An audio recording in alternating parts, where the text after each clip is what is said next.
you have to perform wudu as normal and skip the areas that you, for example, if I have the eczema on my arms, so I turn the water in my mouth, I rinse my nose and blow it, I wash my face.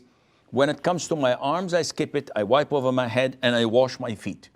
Then I perform tayammum for skipping, washing my arms.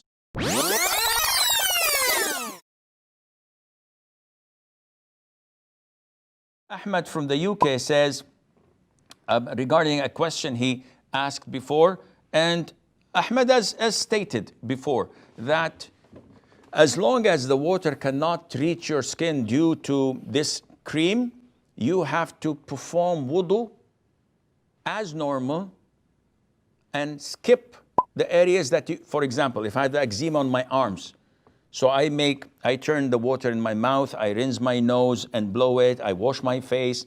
When it comes to my arms, I skip it, I wipe over my head and I wash my feet. Then I perform tayammum for skipping, washing my arms.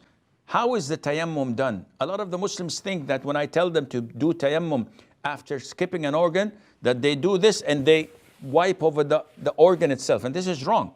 Tayammum is one form. It cannot be added to.